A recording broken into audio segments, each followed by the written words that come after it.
Where's the blue store?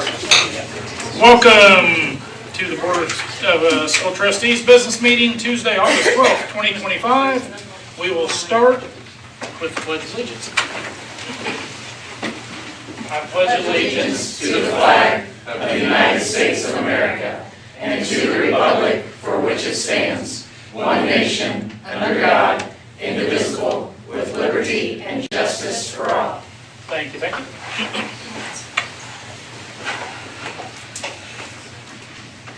All right, motion to approve the agenda as submitted. Just very quickly, I'm sorry, Lindsay, I apologize. We do have one addition that I did put on here, and so it did move some items around a little bit, but that is the motion, or excuse me, the recommendation to approve the change in the high school dismissal time on those Mondays. And then there was one mistake on the agenda as well, which was, I think it was 5B. You can just strike that, so sorry. Just want to make sure I note that. What was the point about the early dismissal? Yeah, that item was added this afternoon. I sent you. It's an action, Right. It's an action item. Correct. And it should be item G under action item. Got it. G, okay. That was a late addition, so Okay. just want to make sure Thank everybody you. knows that changed. So the amended version. That's not a problem. I so move. All right, second. Pam? Any discussion? All those in favor? Opposed? All right. Patron comments on agenda items. Seeing none. We'll move on. Eastview Elementary Project. This is where. Yes, that is true. Baker Tilly, Ice Miller, Gibraltar.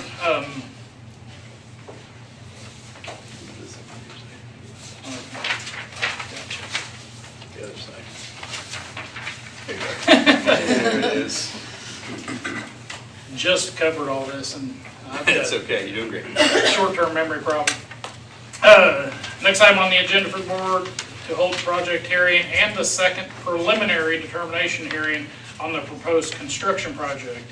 If you're interested in speaking at the hearing, please make sure you've signed in the sign-in sheet, which should include your name and address. After a presentation by the administration and its advisors, there will be an opportunity for public to make comments about the project. At this specific hearing, we ask that each person limit their comments to 3 minutes and that the topic be limited to the proposed construction project under consideration. The notice of this preliminary determination hearing was previously published as legally required. First preliminary determination hearing for this project was held by the board on August 5th, 2025. At this time, I ask Mr. Duncan to explain the purpose of the hearing. Yeah, thank you so much. Pursuant to Indiana Code 20-26-7-37, before a school corporation may spend more than $1 million to build, repair, or alter a school facility that will be financed by a lease or bonds, it must hold a public hearing at which explanations of the potential value of the project to the school corporation and the community are given. Similarly, pursuant to Indiana Code 6-1.1-20-3.1, a school corporation must hold 2 public hearings and adopt a resolution making a preliminary determination to issue bonds or enter a lease for a project which has a total project cost in excess of certain thresholds, or if the school corporation has a debt service fund tax rate above a certain amount. These public hearings and the consideration of resolutions are the very beginning of the legal process. The resolutions presented at this meeting establish the maximum financial terms for the proposed project. All right.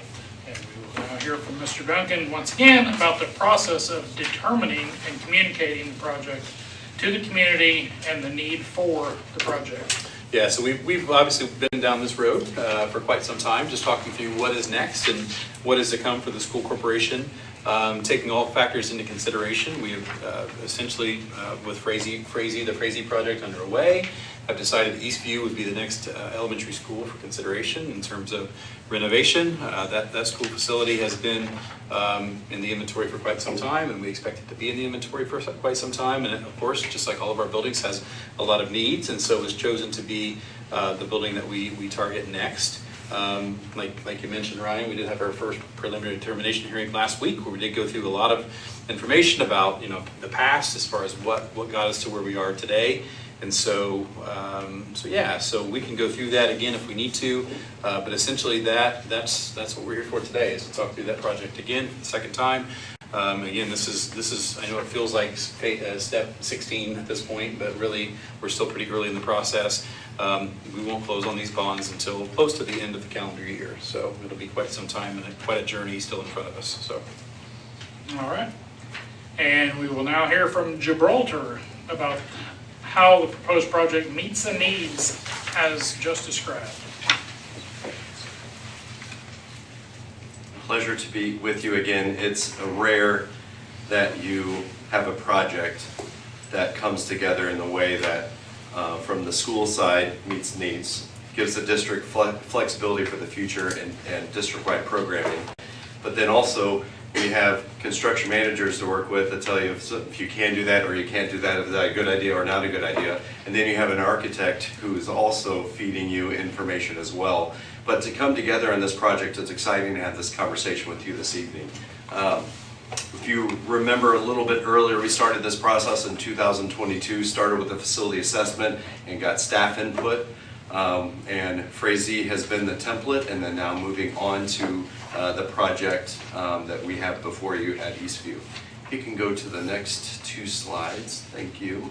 And then want to just explain what the educational needs that are being accomplished in this project. So continuing that mission, you have care for your children, care for your facilities, making sure that we're addressing all that along with safety. Gives you that future forward thinking of programming. That's not for programming that's there right now, but it's also programming of what will become, and also give you some certain efficiencies across the district in aligning your special needs programming. The facility, if you go back, sorry, facility is appropriate for your schools. You have high standards of your buildings and want to make sure that we get that up to that standard. And notice that there are a lot of things that you will see in this project that are nice and aesthetic, but there's also a lot of things underneath in Eastview that will need to happen to make sure it is in your inventory for the next 20 plus years. Protecting your facility assets and with those preventative maintenance items that will also help you reduce on operational cost. And we talked about this last week, but just want to reiterate it again. It's nice to get your buildings on a cycle so that not all of them need the same thing at one time. And that helps you from a board perspective to plan out projects, to plan out your finances. The hardest thing is, I have 4 used cars in my driveway right now with young drivers, and I have one on the way. And for all of them to need something at the exact same time is detrimental to my family. So it's nice to get the care on a cycle, and I commend you for doing the same thing with your buildings. If we go to an overview of this, you can see from the standpoint of the front footprint of the building will remain the same, and so the facade will look very similar on the street coming up to the building. But there's a lot of work happening that you see in purple is taking your existing spaces and renovating those spaces, not just from an electrical, mechanical, and a plumbing standpoint, but also from an aesthetic to give new teaching walls, updates on casework, updates on flooring, lighting, all those factors in the classroom that will have a positive impact. And then when we move to new construction that's in the back, you will see a proposed addition of life skills programming. And through multiple conversations with the board and school leadership, landing on this location, and also architects and construction managers as well, as the best location for this addition, not just from a functionality standpoint for the program, but also for the building. Currently, we talked about it last week, but just we should bring it up again. This building is completely maximized. Principals should probably write a book on how to maximize every square foot in a building, because I walked away taking notes of, wow, that's creative, but you can tell that it is kids first, and so we're going to figure out the space for kids and give them what they need. And so what this addition does is allows a little bit of breathing room. And so not only is there special ed program currently there, but also the ability to bring students from different schools over as well, which then opens up some existing classrooms for some potential future use, whether it's increased enrollment down the road or whatever's needed in those spaces. And then one big key factor as well in this is the renovations of the restrooms. And so we've talked about this at length when we talked about the project at Frazee, but more efficient restrooms, better supervision, getting the students through quickly and in a more efficient way is going to be accomplished in this as well. And then some other minor things with the site, making sure about there's playground consolidation, and so carried in this budget is the opportunity to create life skills playground along with some efficiencies on the current playground structure of doing some consolidation, investing all into one playground will be accomplished in this as well. And then I mentioned a lot of things that are that you won't see that are underneath the roof, behind the walls that will need to be addressed. And then also included in this is a re-roof so that, again, we are protecting your budget from years to come where you do not have to worry about Eastview Elementary. Are there any questions at this time? I think so, Chris.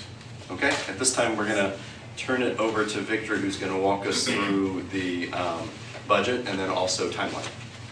And I mentioned this last week, but I want to mention this again, that this isn't the last time that you'll see this or have a conversation about this. There are multiple checkpoints where we will return to the board and return to the public to provide a design update that will also be overlaid with a estimate update from Skillman, so that every step of the way we have this checkpoint to make sure we're good to proceed, good to proceed. So you'll be walking that journey with us. Congratulations. Thank you, Chris.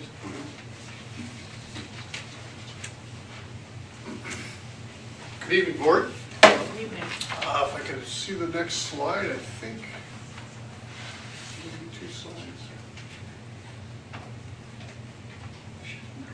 Sorry, I'm really bad at this. Kelly, you want to take over? You're probably the better person. It's a sensitive trigger, Let's I do think. that, sorry.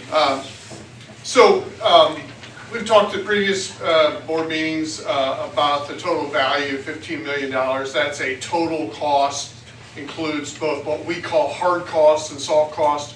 Of course, the hard costs are the bricks and mortar, and in this case, that wraps into that number of into that total 11.6 million, a number of things.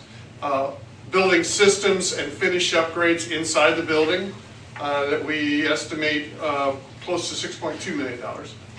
It also includes the new addition that Mr. Kingery described, which bricks and mortar is about $2.8 million.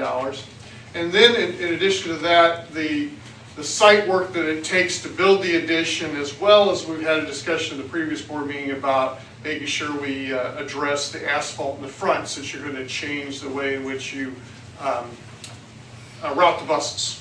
And so I think the board's received some information from Mr. Duncan and some of the details of that estimate, but it's always challenging that in terms of, we're trying to establish a budget before the design is complete. That's just the nature of our process, but I think we've done spent a lot of time and due diligence, and of course we have the benchmark of Frazee and that information there also to inform the estimate. So we feel very confident that the $15 million will deliver the project, the vision that was been described this evening. Some of the things that are covered in the soft cost are new furniture for the building, of course, professional fees, services, finance, cost of finance. So this is the full delivered cost, if you will, of the $15 million. And Victor, you had sent some documents, and I shared those with the board earlier this week in regards to breaking down that $15 million and exactly what that entails. But we also talked a little bit about if we would decide to do the project without the addition, what that would cost, and just for the board's information, that was that $9.8 million figure-ish. That's correct. In that range, if the decision would be made in that regard. And so, again, I sent that to you earlier this week, and so we had a chance to look at that. But and I can go through that breakdown if you'd like me to. But thank you for breaking that down for us and sending us that our way. So, any questions at all for Victor?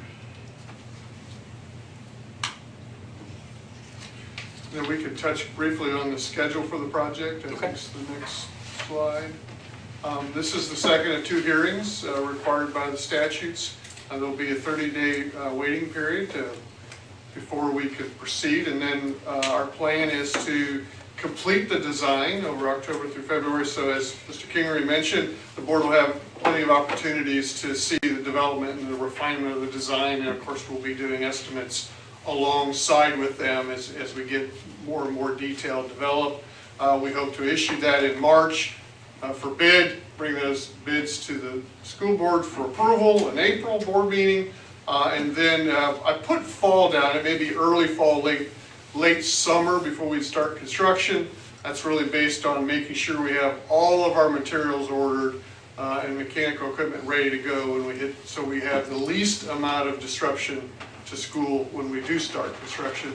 And then it'll most likely, it will be completed in phases. So just as Frazee, we've worked around the building as it's occupied. We'll be doing phase construction concurrent with the construction of the new building. So you'll see completion phases beginning the winter of 27 all the way through the spring of 28 when the entire project is planned to be completed. Gotcha. I do want to say this really quickly, just hit my brain a little bit, when we were talking about just capacity in the building and how we're literally using every square inch of that building right now.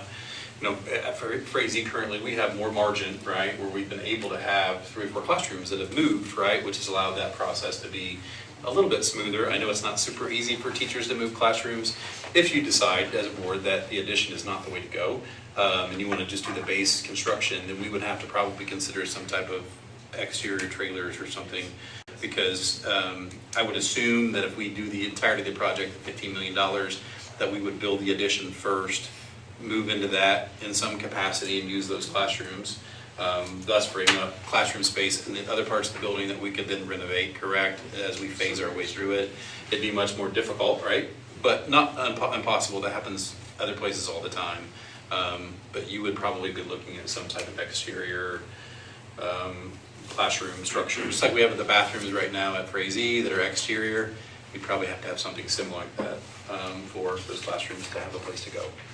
So, True. There's lots of options Yeah, for sure. to address how we renovate the building. Pieces that we can renovate during the summer, during breaks, pieces where we'll have to vacate the rooms one way or another. sure.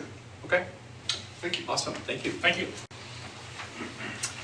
We will now hear from Baker Tilly, our municipal advisor, about how the proposed project will be financed, as well as information about the effect on the typical property taxpayer. Hello, good evening, everyone. Thanks for having me again. My name is Lacey Vachon, and with me is Megan Gibson, and we're both with Baker Tilly, so we serve as the municipal advisor for the school corporation.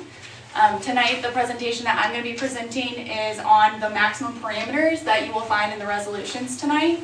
I do want to emphasize that these are maximums, so we cannot exceed these numbers, but we can come below those numbers. We also built in some contingencies with those, just to make sure that we're setting those numbers high enough to allow the school flexibility when pursuing the project. So the first slide, go to the, thank you. So this is your current outstanding debt. So the school currently has 4 bonds outstanding. And really what I want you to notice here is the 2024 GO bonds, they fall off after this year. And so you can kind of see how you have what we call these step downs built in. So next year your total debt service drops, and then it drops again the next year, and then the next year as well. And that's really great because typically as those are falling off, you can bring on new debt to kind of fill in those gaps without a taxpayer impact. And so that's just what I wanted you to see in that slide. So you can go on to the next. Do you mind skipping just a couple more slides and we'll come back? So this is actually the detail behind the graph. So here, if you're more of a numbers person and you want to see more of the detail that aligns with those payments, that shows what I was talking about, how those total outstanding payments are dropping. So you can see it drops from 3.8 to 2.7 in 26, and then continues to drop again in 27 to around 1.6, and then drops again to around 1.1 million. So again, that's just kind of the detail showing what was outlined in the graph. Then if you go back, thank you. And so on this slide, so these are the maximum parameters that are included in the resolutions. Again, emphasizing the maximums. So yes, these aren't hard and steady. We don't have to do, 15 million. If you decide you want to do something less, we can do something less. We just can't go over these amounts. And so the maximum borrowing amount is at 15 million. And then the estimated proceeds, we're estimating to be a little over 14.6 million. So that's taking out underwriter's discount and cost of issuance. And then we're assuming the bonds would be repaid over 20 years, exactly 19 years and a month. But we can always lower that. So if we decide we need to structure it a little different, we have that ability. We just can't exceed the 20 years repayment.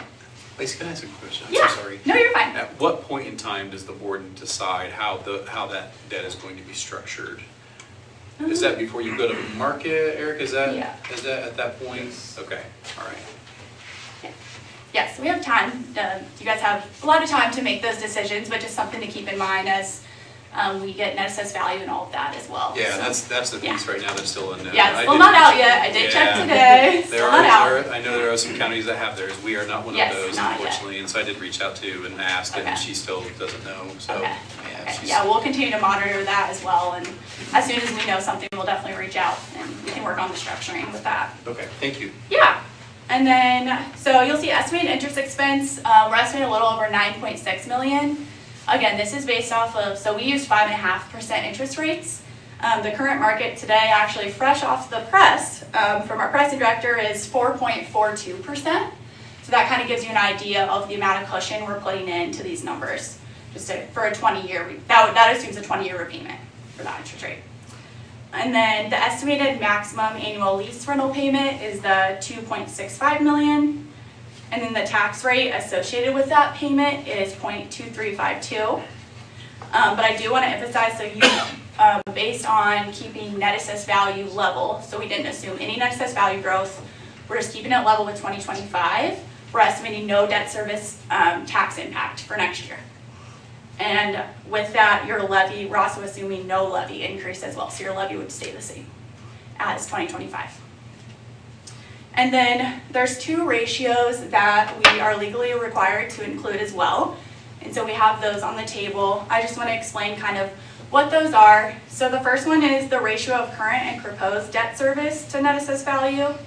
So that's taking all of the school's current outstanding debt, and then we're adding in the proposed debt to that amount. And then we're taking kind of the highest annual total payment and dividing that by your 2025 net assessed value. And that's how we're getting the 0.35%. And then the next one, so the reason this one's a little bit higher, this is taking the school's direct debt, but then also adding in some of the overlapping units as well. So whatever debt that they have outstanding, and then we take that and divide that by your 2025 net assessed value. So it makes sense for that percentage to be a little bit higher because of that. So that's at 3.59%. Are there any questions on any of that information? Yes, this is, I know teachers in the audience always tell you, there's no dumb questions. How does that 3.59, why is that important for us to know as the board? Good question. Some of these percentages are looked at for like rating agencies. Okay. And so, I mean, Megan can jump in as well on this, but like your guys' percentage is like fairly low compared to other schools. So there's not like a huge debt burden that we're seeing But the there. in that 3.59 percentage. includes the debt from the city and the county and Yeah. other people's, Yeah, other yeah. taxing units debts Right. as well, Yeah. correct? Yes, correct, that is correct. I would also, and Yeah, Eric can add can in. jump in here too, Okay. this is just something that's like legally required to be available at the meetings per Okay. statute. Okay, so it doesn't necessarily impact, for ourselves listening and for any taxpayers like saying, oh my gosh, what's that gonna mean? No. It's not, Yeah, and that's not necessarily a maximum either, that's just what it is as of today. right, Yeah. okay. Good question, that's a good question. Thanks, Megan. It's a benchmark for comparison statewide, frankly, is what it is. So what is your overall debt load relative to your assessed valuation, individually as a school corporation, and once you take into account all the other taxing units, just, I guess, as a benchmark for comparing around statewide. Yeah. So, sorry, no dumb questions, right? No, there aren't any. So the 3.59, is that that's current right now, so it could go up once if you would do a $15 million bond, or any kind of bond is Yeah, or going if to any of the increase overlapping that. units, issue anything as well, like that could change, that could change kind of Okay. daily. So, good questions. I know they're kind of arbitrary ratios, that's why I was like, I want to explain them, but yeah, they're just kind of legally required to have. Another probably not dumb question, Yeah, but how does this, we know that the state legislature has its interesting things on taxing rates and the like. Is anything in what you're projecting have something built into that would, we can't predict what the state legislature Exactly. will do, obviously, as far as taxes are concerned. And clearly, school corporations are very, very concerned about the amount of monies that we are projected to lose in the next couple of years, that smaller corporations like us are going to have a great deal of difficulty absorbing. I think the preliminary figure that was pushed out there was in 2 years, we could lose $500,000 or thereabouts because of differences in how are what you're giving us here taking into account down the road that we may have less income coming in from the taxing units, and so we're not robbing Peter to pay Paul 3 years from now. so what we're showing here currently just assumes net assessed value is constant, so we haven't done anything with assessed value based on any of that SEA 1, any of that. So again, once net assessed value comes out, that's something we can, we'll be able to kind of structure how we need to. That might fit the school corporation, but we have nothing in here that is projecting any of that information. Okay, well, currently. basically, you just don't have enough. We don't have enough, we don't have exactly enough know. information, So we're but not putting that into these when numbers. you get that information, Yeah. then you could plug it in Yeah. and give us a better sense of where we are financially. Correct, yes. So down the road, we don't find ourselves absolutely. in a difficult position Yeah. and not being able to complete projects or do those kinds of things that we want, obviously, Oh, we yeah. want to do. Absolutely, yeah, and that's something we're monitoring, and we're Okay. working with Jeremy as well on, we're doing some analysis with Brock Bowser, who's also on our team. He kind of heads that analysis, so I know he's coming. He You wanna is, talk he's about that as scheduled well? to be here at the September board meeting, and I guess I would have that question, and I don't know if this is you, Lacey, or this is Eric, who this is, but obviously the board, if we set that $15 million not to exceed number tonight, right? As you guys have mentioned, we've talked about before, we can always come in below that if we decide to. Is that September board meeting too late then at that point in time to make adjustments, or are we still on pace at that point in time to say, based upon what Brock has shared with us, based upon what we believe to be our net assessed value, hopefully at that point in time we have that, we have a better picture of what the future looks like. We're still okay at that point in time to say, we're not going to do we're not going to do the addition, we're just going to do the $9.8 million renovation. We can talk about how we structure that debt and what that looks like over the course of time, whether that be a 20-year term and et cetera, et cetera. But we're still okay at that point on September the 12th. I'll let her speak Yeah. to I feel that. like, because I think that's what, Here. because I don't want to speak on behalf of the board, but I know, and for me too as a superintendent, none of us want to paint ourselves in a corner, take out too much debt, and then find ourselves in this position where we have aging buildings that we can't address the need for moving forward. And I think that is, am I right? I see head shaking. Absolutely. That's the last thing that we want to do. And so is that September 12th date okay to still be making those decisions? Short answer is yes, there is still plenty of time. Okay. With all the remaining legal steps that need to occur through the remainder of this fall, we were projecting that the last legal steps would take place at the November board meeting. Okay. And that we would sell shortly after that, right before everyone carves turkey. So with that, again, as we talk about this process and what we're doing here this evening, again, setting maximum not to exceed parameters, if you have discussions that continue through September and October, and even the beginning of November, those would be times where you could adjust downward and say, we have decided collectively that we would like to only take on certain alternates, if you will, or certain components of the project, and end up issuing less in bonds. So Gotcha, that's very helpful, because I think at this point in time, it's just murky, because we don't have all the information we need to have. I see Chris back there, he wants to kick you right now, because I know He's probably got to start his design work probably in October, right? I will not lock the architects and engineers in the basement to start working until likely, we want to have 2 more checkpoints with you, and that would be an estimate update, that would be a schematic design, it'd be more refined in what you see here to get a better understanding of what you would get. And by November, it would be around the same time as selling bonds. You would be giving me the green light as a board to lock them in the basement and have them start doing construction documents. So we'll all have a clear understanding of the full picture by then, before we even start that process. Okay, awesome, great. I didn't want to paint you in a corner either, so thank you. I have a question on the debt service tax rate, not that one, because that's not our full. Our full is 3.3227, from what I understand. And from looking at actually Baker Tilly's handout from March, and I think somebody reminded us at the last meeting that we were at 0.3378. So when that help me understand what contributes to that tax rate going up. Is our borrowing the piece, and then do we have wiggle room in that tax rate? In other words, right now, I don't know what causes it to drop to 0.3227. Is that the net assessed value? Mm-hmm. Okay. We saw a pretty significant Yeah. increase. Yeah. So in that drop, if it were an increase and it went up, the taxpayer is paying more, but not necessarily because we're doing a project. It's more about net assessed value? Yes, yes. Bar graph of What? the proposed project. Yeah, I do have the bar graph. Would that be helpful? Yeah, can we, sorry, there's one more slide on there. I think this will help, kind of.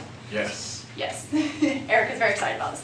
So I think this will kind of help explain a little bit too. So the green bar, so that's your current debt. You guys have it standing, and then the blue bars is the $15 million over the 20 years. So as you can see, we're estimating that so we are not estimating a debt service tax rate impact. So we're estimating it to be the same as 25. And then you can see that black line, we're estimating your tax rate to actually drop in those future years, which is great because it gives the school plenty of flexibility as you guys are thinking through, that future down the road, what do we need to do, just for our facilities, kind of upkeep, those types of things. There's still room to be able to do those things, even issuing like this project. But if we as well. would, and we anticipate a net AV decrease potentially in the year 2028, right? Because of property tax reform, SEA 1, all of those things. So am I correctly stating though that your tax rate is going to essentially go up to be able to capture the same dollar amount, correct? And so, Yes. so that, and your gaps between your bars may fluctuate and change as that net AV moves as well, correct? And so, but we don't, that's what's hard, right? Because we don't fully know, Right. even for 2026, what our net AV, I think most people that I've heard, how many counties did you tell me? Somebody told me had already been approved, or their net AV is public. Oh. And I think they're pretty even, is what I'm hearing. Yes, Maybe, it's the sort of, kind of. 2026 AV releases. I mean, we've heard a variety. So we've heard some have jumped, Okay. 10%, and some have stayed pretty much the same, and some have gone down a little Okay. bit. So Gotcha. it's all over the board, at least for Okay. us, what we're hearing. Gotcha. Yeah. Makes it harder to predict, there's no, we just don't know what it's gonna look like. We don't know it's hard to predict the impact of the Senate bill, Exactly. the SB1, and also the impact on, we have so many fluid kinds of things on our student population, everything. So it's hard it's a juggling match to try to figure out what is going to be in the best interest of people now, but also protecting the interest down the road to make sure that we're being fiscally responsible, because if we lose students, we lose money for other things. And we have to be cognizant, I think we have to be cognizant of all of that in any kind of planning that we do. And I think generally speaking, Leslie, net AV goes up, right? Tax rate It's can like go down. inverse relationship. Like we saw an 18% increase in our net AV this past year. Thus, if you remember, we scrambled, we went to the market, we took out $1 million bond that's payable in about a year, right? And that was for the bleacher project, and that was solely because our net AV increased, right? And we actually still saw a tax rate decrease for our people. So, and then the inverse happens, of course, when net AV drops. And that's always the worry, right? Well, it's gone up, I mean, it went up in 2025 in a big way. 18%, I think. There was a lot of huge drops. 16.78%. I knew it was Yeah. close. My reason for asking the question is, okay, so we're looking at this through 2036. That's this 20-year repayment plan for this bond. Through 2044, or Oh, 2044. 2044. And That's okay. 2036 I know. is when our current Your debt other falls debt off. falls off, yes. Okay. So in those interim years though, 2026 through 2036, what, if we wanted to, I mean, we have other buildings we're looking at, and so we didn't wait that long between Frazee and Eastview. And so my guess is we wouldn't be waiting from now until 2036 to consider some other facility upgrade. Correct. Yeah. So if we wanted to have bonding capacity to fund another project while we still have all that debt on the books, Yeah, would it necessarily mean raising the tax rate? not necessarily. Okay. We actually ran, we ran a capacity run with the 20 million again, or like with your 15 million on there, Okay. assuming the 20 years, assuming, again, AV, we just can't predict AV. Right, So right. we're not gonna try to be like, oh, it's gonna jump this year, it's gonna go down. We just kept it constant. And we still estimated your capacity to be around 16 million from 2027 through 2044. So there's still capacity there, and the 20-year, it stretches out those payments. So honestly, the 20-year kind of gives you that most flexibility as far as like being able to issue sooner than you might if if you decide to shorten the repayment term. I know it's less interest expense, but then, it's gonna shoot those bars up and you might not have the ability to issue as soon if any needs would arise. Lacey, can the assumption be made, I'm sorry, Erica, can the assumption be made that 16 then jumps to 21 if we decide to do a $10 million bond instead of a $15 million bond? Yes, that capacity would change depending on, what you end up deciding to do with this issuance. And Leslie, to answer your question, the way that they have this structured currently, you can see there's a step down in 2027, which would give you additional bonding capacity there. There's a step down in 2028, which gives you additional bonding capacity there as well. But that could be structured where those step downs are every couple years instead of every year, correct? That Yeah, you we can do it structure that however you want. you guys. Because as it stands right now, you're essentially taking on new debt. If you're going to keep your tax rate where it's at with this step down approach, you're essentially taking on new debt every year, right? Am I reading that correctly? That you're going to take on new debt here because you have this gap. and you're Yes, gonna take on new theoretically, debt yes. There, Assume because you have with that all gap. things equal, with NAV equal, that would be the Yeah, assumption, exactly. right? Okay, which, again, we can talk more about how we structure that later and whether or not we want like a 2-year cycle rather than a year cycle as far as those step downs and such, but I hope that makes sense. Yeah, that helps. I know we talked a little bit about this last week. And then I pulled out these papers just so that I could kind of refresh my memory on how things work, because we have, this doesn't help us for declining enrollment, because this is just debt service. And so, and operations comes through our debt is to do operations things. Correct, there's a little bit of overlap just because the 15% that you can transfer back and forth, but generally Right, speaking, those but that buckets education are fund, separate. what Correct. funds our teachers, 100%. there's nothing we really can do to get more money in that regard, or can we? You can transfer, the 15% applies That's either about it. direction. You could potentially transfer 15% from operation to education, but usually the That's inverse it. is what most schools do, which is what Right, we've done. right. Or you could simply transfer less from education to operations. Yes, absolutely, you can do that as well. Maintain more in education. Okay, so there were a couple different questions I had, but you did answer those, so thank you. Okay, good. And if I may have 2 more cents on that, I don't Yeah. want to get us to an AP calculus level of math. Yeah. I think that another thing that bears repeating that I think we talked about a week ago is the tax rate versus the tax levy. And the levy, as I look at this graph here, is represented by the actual bar graphs, whereas the rate is represented by that black line. In ensuing years, even if you keep your debt service tax levy the same, right? So the amount of actual dollars that you're asking from taxpayers does not increase over time, Right. which even here in this picture, you're not even asking for the same amount in ensuing years. You're actually Lowering. building in, yes, you're lowering and building room for future projects down the line. Even at the same levy, if people's net assessed value gets lowered, which Senate Enrolled Act 1 is likely to do over the next 5 or 6 years, when you change that denominator, just by its very nature, the tax rate is going to go up, even if taxpayers are not paying $1 more in actual levy. Does that make sense? Right, but then So don't they it's- hit the tax cap? I'm sorry? Then don't they hit the tax cap? Could potentially faster. Well, there are a number of things at play with Senate Enrolled Act 1. One is immediately starting next year, there's a homestead credit right off the top. Right, all those things taken off That's and in addition to circuit reduces. breaker, absolutely. Yes, so So that's not necessarily always resulting in more money for us. correct. Yeah. Significantly though, what it means is even if a taxpayer's rate goes up from year 1 to year 2, it could be because their net assessed value increased and all the local governmental taxing units ask for more money, or even if the dollar amount is staying the same, but their net assessed value goes down, their rate is going to increase even without paying more actual dollars. And that's the part we wanted to highlight was this plan here is not increasing the amount of dollars that you are asking for in ensuing years. It actually builds in room and is asking for fewer dollars in 27 and beyond than was asked for in 2025.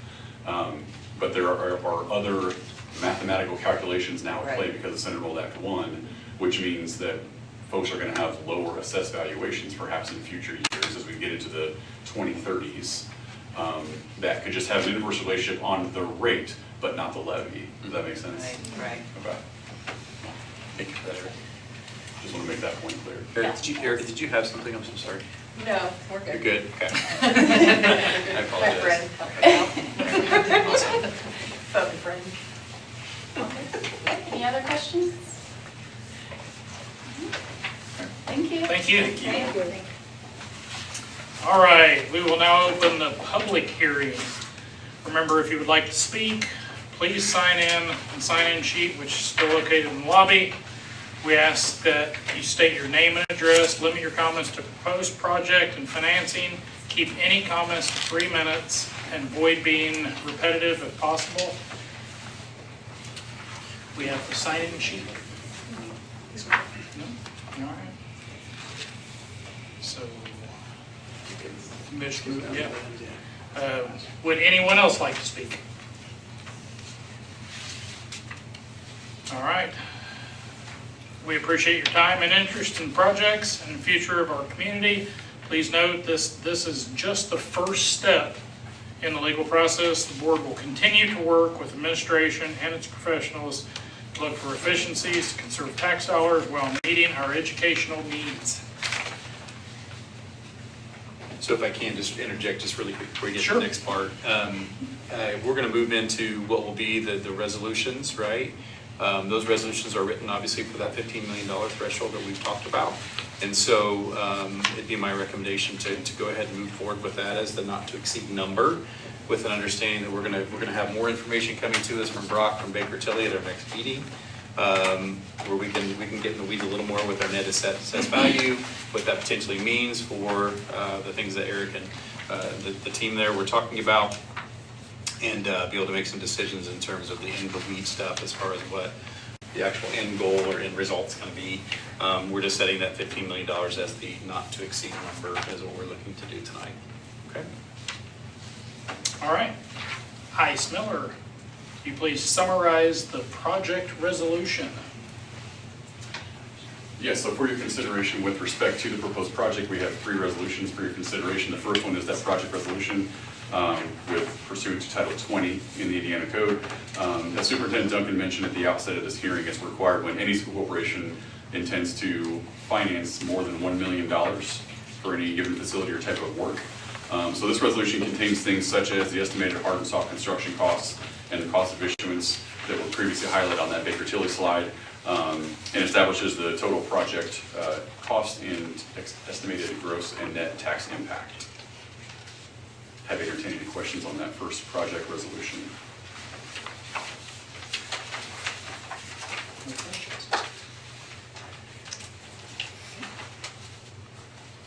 we vote on this? Yes. Need a motion and a second to adopt the project resolution. I move we adopt the project resolution. And a second? I'll second Chris? Any other discussion? What exactly are we voting on? Yeah. I guess I'm a little lost on that part. Eric, do you want to describe the difference between the project resolution, the preliminary determination resolution, and then the reimbursement resolution? Can you just do that, just make sure we're... Yes, so clear consideration in this moment is the project resolution, which again is just, it's the education-related statute for any school corporation who is desiring to finance more than $1 million. So with the projected total cost of this being a maximum of $15 million, that's what is before you on this particular resolution, is just the maximum total cost of $15 million with the breakdown, if I can skip back, of $14,650,000 in estimated hard and soft construction costs, $350,000 in estimated cost of issuance, and with a gross impact, as in a vacuum of just looking at the blue bars, of a 23-cent impact, not considering anything else, but also with a net impact of 0. So in other words, no expectation above the current levies you can see on that 2025 bar in future years beyond what was levied in this year. So that is the content of the project resolution. And we are required by state statute to pass this in order to do a project that exceeds $1 million. basically. That's correct. And in fact, no bids could even be let until Right. this type of resolution is passed, correct? That also means that if we decide down the road that we don't want to spend $15 million, we want to go in a different direction, then we already have that in place to do that. So say something happens and we decide we want to spend 5 or 6 or 9 million, but the cap is at 1 million, so anything between 1 and 15, if we're going to do that, you always reach for the top and then play with the rest. Yeah, so in other words, we're talking about maximums or worst case scenarios. So Okay. take the inverse. If you talked about borrowing $5 million tonight, just Okay. by way of example, and then came back and said, wow, as we talked to design and construction professionals, we found it's going to be more like $10 or $15 million. Okay. You'd have to come back and start the whole process Okay. over. So the inverse of that is what we're doing tonight. We're setting the maximum based Okay. upon the estimates of design construction professionals and having that be the worst case scenario. Okay. Thank you. Is that you good, Dustin? Makes sense? I think so. Okay, thank you. I'm just making sure we're not locking into the 15 million. Nope. That's what I'm ready. Not bad. No. You're setting the not to exceed number. Right. All right, so I have a motion and a second. Chris, any other discussion? All right. All those in favor? Opposed? All right. Now, could you please summarize the preliminary determination resolution? Yes.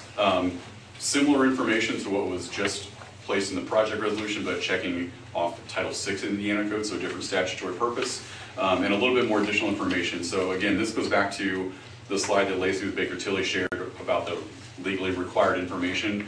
A lot of that's contained in this resolution, so it includes similarly the estimated maximum cost, also those ratios that she discussed, again, the gross and net impact based upon the estimated $15 million. Also estimates regarding interest rates. So this is not particularly a maximum because it's always subject to market conditions at the time of sale. But you heard Lacey say that the assumption that they built in for these financial figures were based upon 5.5%. That's kind of a worst case scenario. Market current rates are just over 1% below that. So anyway, being very conservative on in the interest rate estimates. And then also included is a table of looking at the estimated total debt service tax rate 10 years out, which again is in a table format of what you're seeing on this slide. So roughly the same debt service levy as 2025, looking ahead at 2026, and then seeing a downward trend over the next ensuing 2 to 10 years. So that's all the information that's in this resolution. Again, a lot of overlap with what was just in the project resolution, but just checking a different statutory purpose. All right, so once again, I need a motion and a second for the preliminary determination resolution. I'll make that motion to adopt the preliminary determination. And a second? I'll make that second. And Chris? Any other discussion about the preliminary determination resolution? It's a mouthful. All right, all those in favor? Opposed? And now to summarize the reimbursement resolution. Yes, the last resolution related to this project for your consideration this evening. This is just a reservation of rights for federal tax purposes. So it's not uncommon that when you undertake a fairly large-scale project, like renovating and perhaps doing an addition at a school, you might have some dirt work, you might have some design costs, some things that need to be expended before you actually close on the bond issue, which again would be supposed to be the tail end of this year. This resolution just reserves your rights to be able to pay for those before the closing on the bond issue, and then to reimburse yourselves from your bond proceeds at the closing. Not required, but just reserves your right to do so. Is there an actual paper that says declaration of official intent to, or are we looking at this page? You should, there is an actual resolution, correct? I see the preliminary determination, and I see the You don't see the project third one. resolution. You don't see the third one? Oh, preliminary, no, a declaration. Last Found page. it? Okay. Thank you. Yeah, no problem. Sorry, just didn't go far enough. Were you all finished then? Yes, happy to entertain Okay. any more questions on that. Yeah, Again, that just was pretty reserve straightforward. your rights for federal tax Yeah. purposes. We can reimburse ourselves for any expenditures related to the Right. bond after we close the bond. So once again, it's a resolution, so we need a motion and a second. I'll make the motion. Dustin, and a second? I'll second. And any more discussion? All those in favor? Opposed? All right. That is the end of I want to thank you guys again for being here and all your hard work, and look forward to working with you in the coming months, and appreciate all you do. You guys have anything else you need to add? Chris, Victor? Okay, thank you. Baker Tilly show in September, and we'll be back in October. Okay. Awesome. Thank you All right. guys so much. Thank you very much. Thank so you. much. So we will move on to the consent agenda. Approval of minutes from the executive regular business meeting, July 8th, 2025. Executive public work session meeting, July 10th, 2025. Special board meeting, July 22nd, 2025. And the special board meeting, public hearing of August 5th, 2025. Personnel report, recommendations for employment, background retirements, resignations, leaves of absence, etc. And approval of July 2025 claims number 71342 to 71537. That's a lot. Yeah, am I missing something here? Is the personnel report in blue again? Typically, you're- Thank you. I would make a motion to approve the consent agenda. Thank you. I'll second that. Chris, a second. Any other discussion about the consent agenda? All those in favor? Opposed? I will say, just really quickly, I want to commend our principals for working really hard to be fully staffed. I think that does make us fully staffed as far as our certified staff. How are we doing on our coaching staff? Well, that checked a lot of boxes that we just did with the consent agenda. We have filled, I believe, all of our coaching positions for the fall. Kelly, can you confirm that, I believe? I believe so. Yeah, that's my understanding. And so we're still looking for some winter coaches, I know. So thank you to those who stepped forward and with the Really? willingness to Yeah. coach. And thank you for Mrs. Van Meter, Mrs. Flum, and their team on their hard work filling those positions, so. All right. Action items, investment of school corporation funds. Sure. I'm going to give an apology because I'm not sure there is anything there. Okay. As we talked about it, and I think probably transition between Jim and I and Kelly and all of us, we've talked about investment of funds and those kind of things of being able to invest with financial institutions outside of the corporation. So I don't think there's any more action necessary there. All right. Permission to advertise for 2026 budget plans and hearings. This one I will take. There's two different things, and I'm going to start my apology tour, or explanation tour, because it's going to start with this. What I'm seeking right now is simply approval from the board to advertise the 2026 budget. As we go, if you flip to the second page, it has just a small spreadsheet there that talks about what our timeline is. If you look on the local timeline, it shows that seeking permission from the board tonight by August the 29th. We will then advertise the budget, capital projects plan, bus replacement plan. It's no longer required that this has to be published in a newspaper, but it does have to be published on the school's website, as well as it's published to Gateway. Then there will be a public hearing and presentation by probably, hopefully then, a little co-teaming here with Jim and I.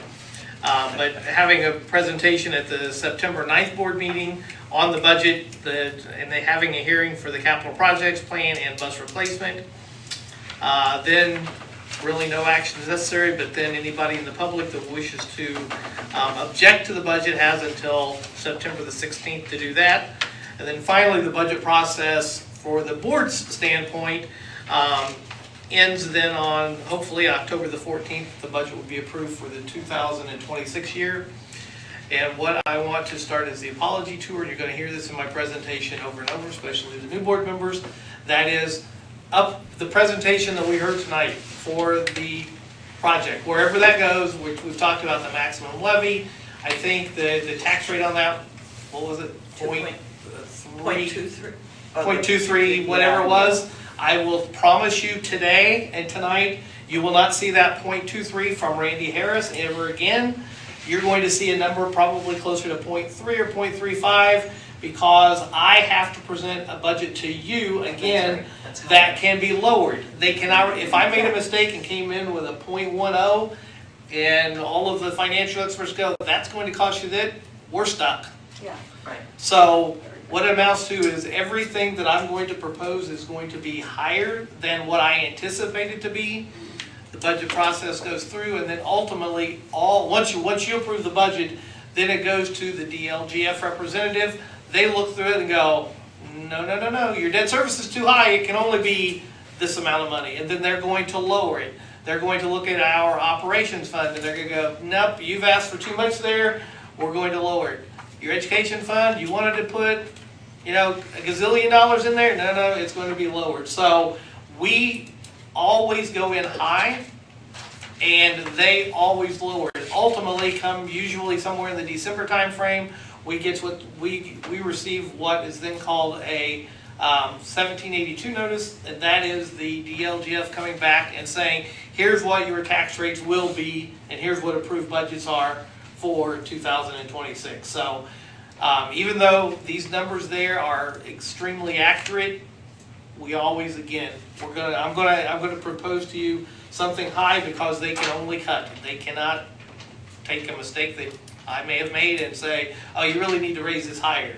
So that's the first time you've heard it, and hopefully by the time we get to October, you're gonna go, there he goes again. I got it back in August, but he's told me again. Because I also want the public to hear that when you see the proposed budget at the September board meeting, don't go, oh my gosh, I just calculated that, my taxes are gonna go from this to this plus a whole lot more.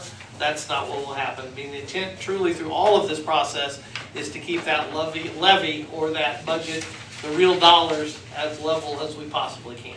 And you may have heard, just really quickly, Mr. Harris mentioned that he'll be here at the September board meeting. That was, excuse me. Did you just say that? You just said that. He did, very- said that's tax. very possible. I heard the words. Exactly what he just said.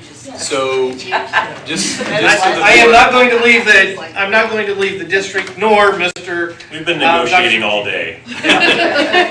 But just so the board is aware that Mr. Harris is obviously giving us more time here, and he's been here once a week essentially for the last several weeks, working with Mr. Summers on what it means. Mr. Summers has a vast knowledge of budgeting, But public school finance is an animal on its own, right? Like, so just learning that and understanding what that means.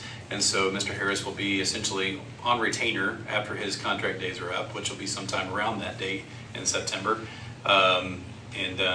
If needed, just like we have done with other positions in our corporation, if we need him, he's going to be available to do that. I just want to publicly say thank you to Mr. Harris for his help with that. So Ultimately, coming back around to the action required, I'm seeking approval to advertise the budget as necessary. Which means we're seeking a motion for approval. I'll second it. All right.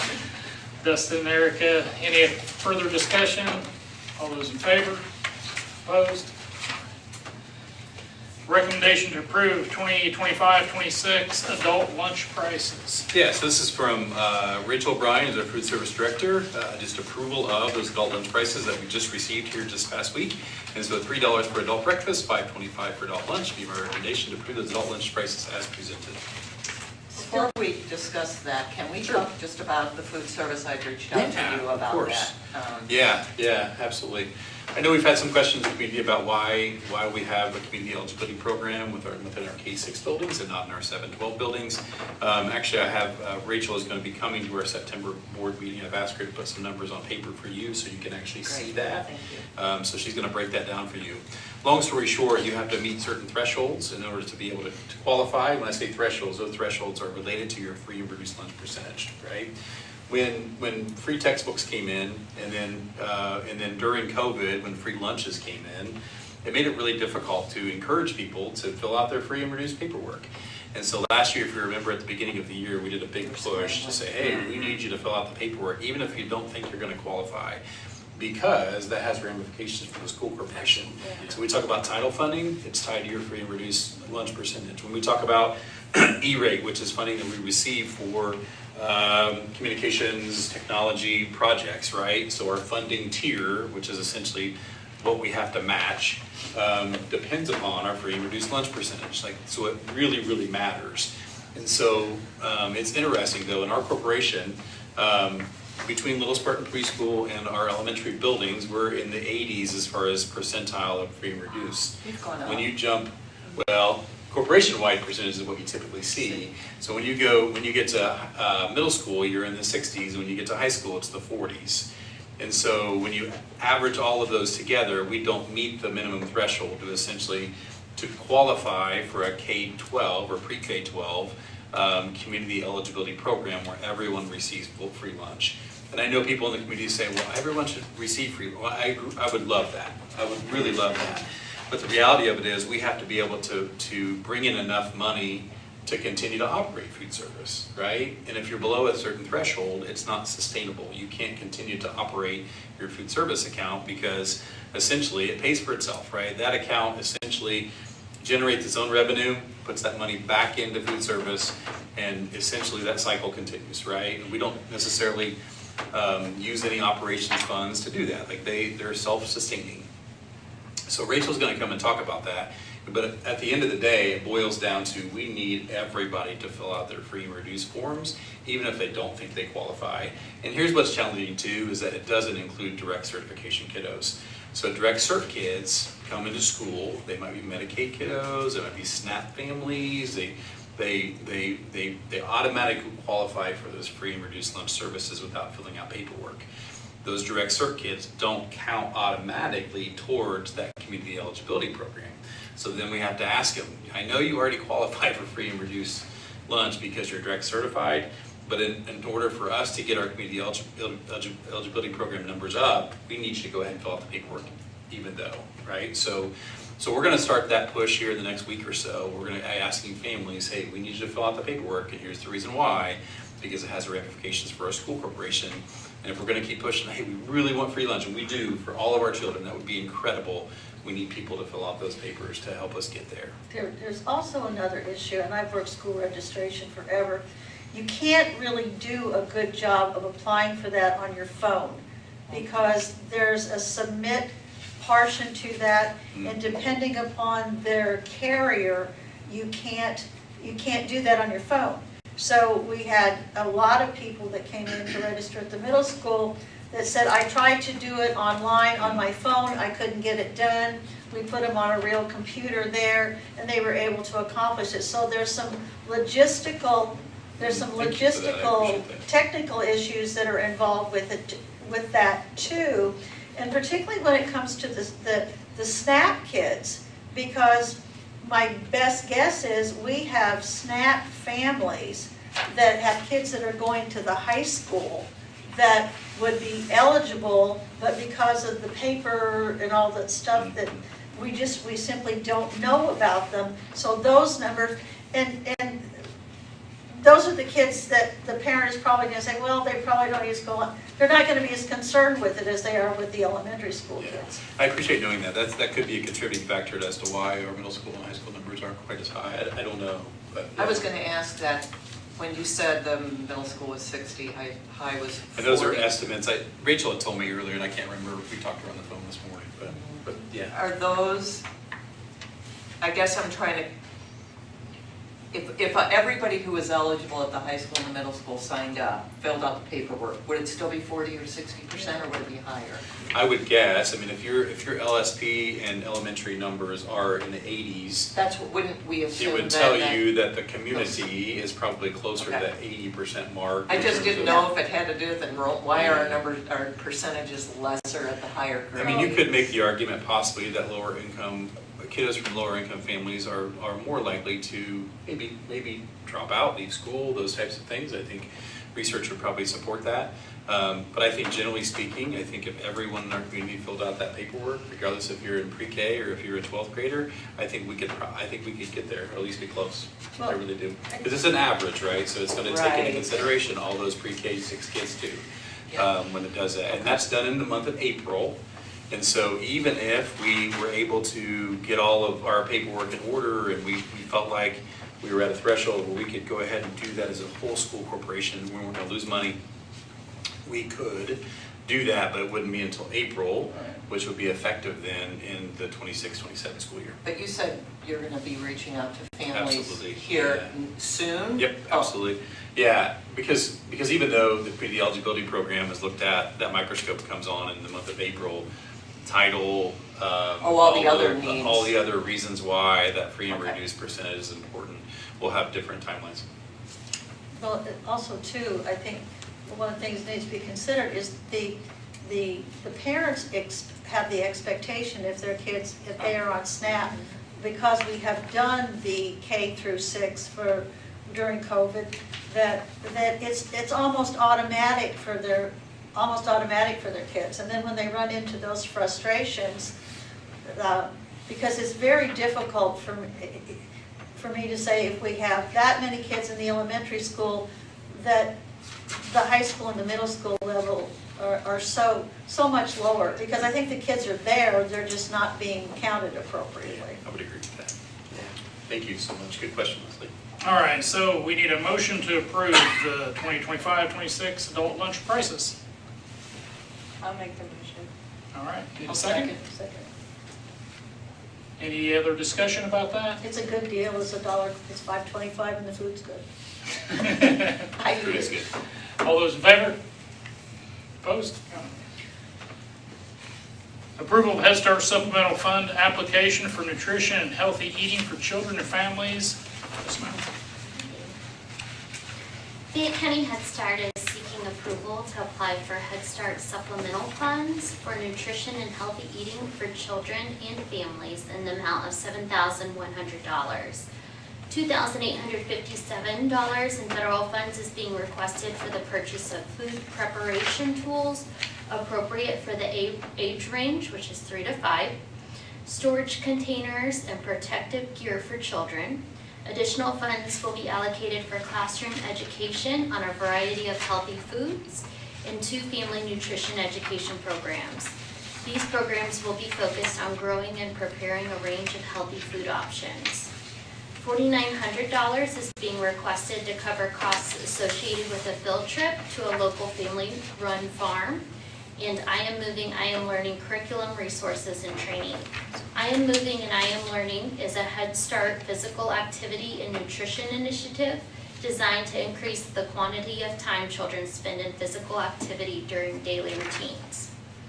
With this, our program is required to provide $1,775 in matching non-federal share funds, and these funds will come from donated training supplies and volunteer hours. Any questions? Thank you, Mallory. All right. Need a motion for the approval of Head Start Supplemental Fund application for nutrition and healthy eating for children and families. I so move. I'll second that. All right, any other discussion? All those in favor? Opposed? Thank you, Mallory. Approval of CMS out-of-state field trip. Yeah, so we have a field trip here that has been proposed by Amanda Melville, one of our science teachers at our middle school, approved by, High school. She's not at the high school anymore. she's moved to the middle school. Amanda's, No, she moved to the Amanda's moved to the high Oh, school. did I say that wrong? No. When they still wanted, I called today. Okay, I thought this was a middle school trip, that's It why I is. was asking. It is. Okay, all right, okay. Wait, I'm confused. I think she presented, they gave it to us at the end of the school year. I apologize if I'm not supposed to speak, but they. You're okay, you're No, okay. you could, Okay, Please, they please. gave it to us at Please the end give of the us some school year, and we context. put it off until the August meeting. So Okay. I'm playing catch up with like 2 of our big field trips. so she is not gonna be leading this? It's my understanding it's gonna be a The department. department. This would be, but Mrs., the new 8th grade science teacher, Deb Kirkman, Cornett, and, who's the other one? Oh, the other new one, Caleb, yeah, we have, there's 2 new science teachers at the middle school. Yeah, so I apologize, Leslie, good question. Yeah, I just apologize for don't know, that. yes. My mind, the move was the other Oh, I direction. see the so- date. Yep. So we're looking at June of 2026, and so obviously these field trips that we approve, that are the big ones, we approve way in advance, that way they can start fundraising purposes. It looks like they are flying, and they're visiting some national parks, including the Grand Canyon, Bryce Canyon, and Zion National Park. Beautiful, beautiful places and great experiences for our children.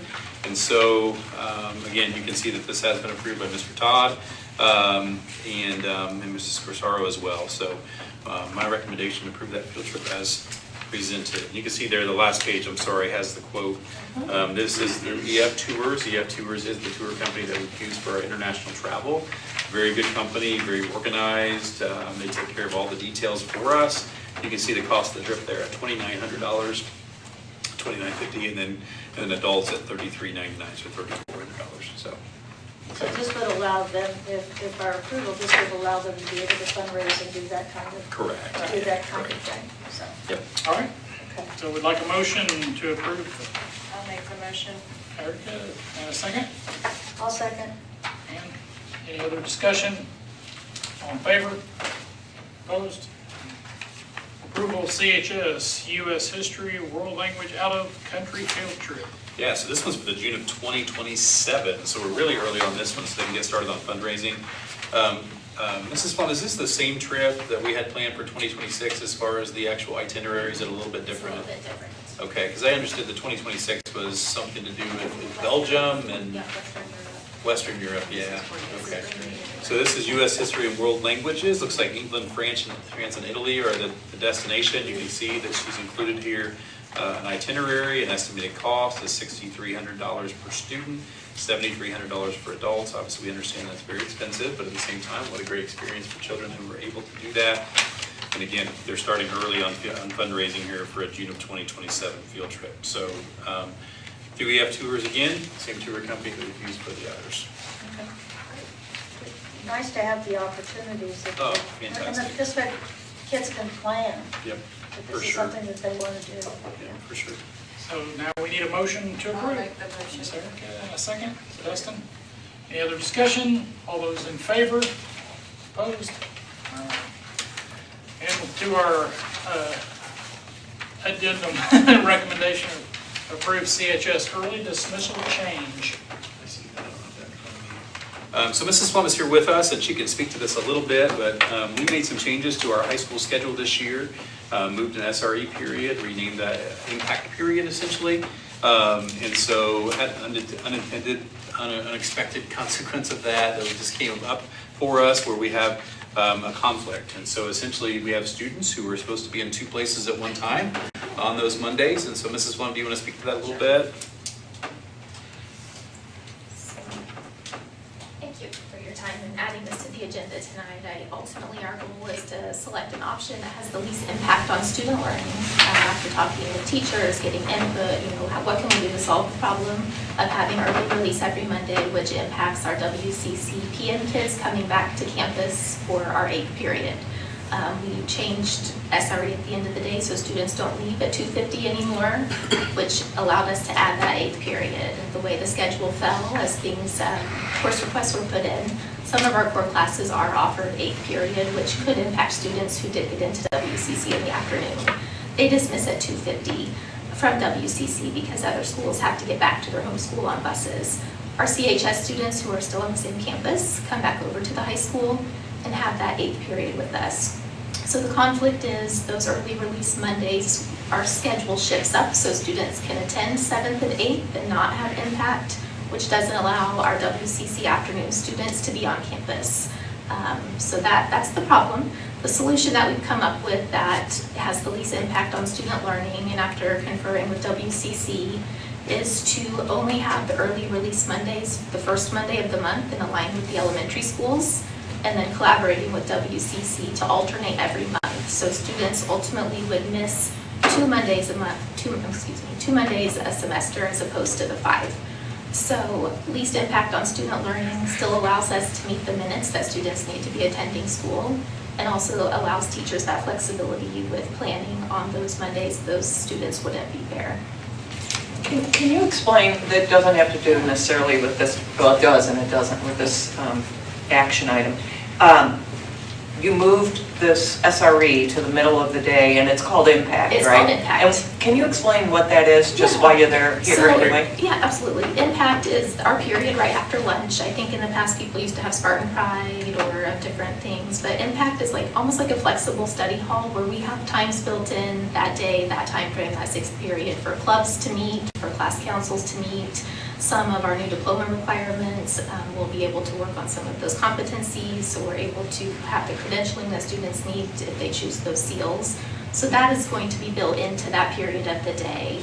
It's that period of the day where the majority of students are in the building with that uninterrupted time that they aren't in a core class. So we have the flexibility to build in some of the systems to address the diploma needs, as well as clubs being able to meet. So admin's been working hard with teachers to come up with a calendar for that time, so every club has the opportunity to meet as many times a month as we can fit in.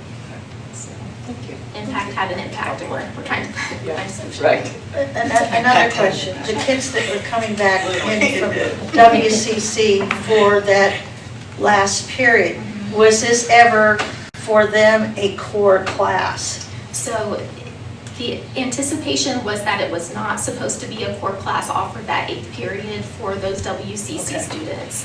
One of the issues we ran into, because WCC is linked to our campus and Power School, they are scheduled through an 8th period automatically. So technically it would be a 9th period for those WCC students because of the way the back end of the system works. Forward planning, we'll be able to go in on the back end and tweak that a little bit differently, so those selected students won't have that impact if we were to continue this next year. Because I can see the impact of not having a core class once a month. Absolutely. Yeah, and that's, it's not good to not have any class once a month, but not to have that core class that's going to be a required class for those kids once a month. And I would assume that when those WCC kids are not there, then there would, if it is a core class, then there would be no new content done. It would just be a review kind of thing. And those are the conversations we've had with teachers over the last week. What can we do to maximize that time so we're not impacting the students who don't have the choice whether they're there or not. Right. So whether it's a dual credit class and that day is one of their work days, because they have the flexibility to build that in for the dual credit. The other classes, teachers have some really creative ideas to make sure those students' needs are met if they had to miss that time frame. And it is a bit of a quick turnaround here, of course, because we want to make sure we minimize impact to students, right? We want to make sure kids don't miss more classes than they have to miss. And so tomorrow we'll work on some communication with families and make sure they know what's going on. because this will go into effect immediately, right? Once it's passed by the board, hopefully. And then so next Monday would be a normal day, right? Normal dismissal time, just like a Tuesday through Friday. Absolutely. And then we won't have again that early dismissal until the next cycle comes around in the month of September. And again, we're following that elementary schedule that's currently out there. Middle school, if you remember, doesn't have early release, right? So they have teaming, they have built-in time within their day that they can meet with their others on their team. But yeah, sometimes change is messy, and sometimes change has consequence that we don't expect. And so kudos to Mrs. Plum and her team for working through a difficult situation and doing what's best for children here. And our staff too, because they're losing some PLC time on this. And so I just want to recognize that as well. Absolutely. We've worked through some of those kinks, but also thankful for our students who are concerned about their grades and about their courses. And so a lot of my own son included, a lot of student input on what's best for everyone. And we feel that this is the solution that has the least impact on student learning, still allows our teachers to have PLC time once a month and align with elementary school. And so again, like Mrs. Plum mentioned, they'll flip-flop back and forth between the Career Center. So Steve and I met yesterday. In the month of September, they might stay in the month of... September, they'll be coming back over to the high school, so they won't miss a September core class, October backwards. So we made an alternating schedule of different times of the semester, so we're... What you're trying to do is limit the impact on either side of the parking lot. Absolutely. And then next year, because we know the issue exists, then we'll address that on the front end and make sure that we don't put kids in those types of situations. So, What is that going to do to the buses? Not a thing. That's not going to mess with them at all? No, so with early release, where we are kind of at the mercy of elementary schools, so our buses still come at 3:30 even on early release days. okay. Which honestly creates a supervision issue for us anyway. Right, in some because kids would ways. either have to be in the cafeteria, or those kids that could drive could leave. I mean, that's been something that the board has looked at in the past that wasn't, the board wasn't always happy about, but it was what it was. Can you come back at some point and update us on the graduation pathways and the work being done, and when does that take place? Which class of graduating seniors? This class. This class. Class of 2026, or incoming freshmen are on the new diploma track. Okay, right, okay. So yeah, just at some point, I don't know whenever that would be, next spring. But our graduates that are coming, so our 26 grads, can choose to use those new diploma requirements or the old, right? The freshman class currently is the class that has to. And so that impact period really comes as what's best for children, opportunities, things like that. But as far as when we talk about career-connected learning, and the opportunity for kiddos to be exposed to things that are in our community, to have guest speakers in to talk, and all of those things that need to happen as part of that conversation, it has to have a place to live, right? And so the impact period really is where that will live. We have posted 2 career coaching positions that are grant funded. We were able to sneak in on a grant. We're going to hopefully be part of that grant again in January. I know you had some interviews, I think, scheduled for this week already. So looking at getting some help in our counseling department for this career-connected learning. Like every student in junior and senior year have to have these, what do they call them, career exploration meetings with someone. Different meetings and credentialing and Yeah. I think that the state, and their wisdom to create graduation pathways, would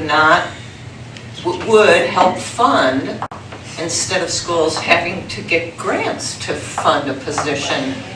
One Yeah. that might actually, that's a good point to bring up Yep. to ISBA. And those dollars are actually state dollars that they funnel them through an intermediary. So Ivy Tech is one that you can sign on with as far as the career coaching grant.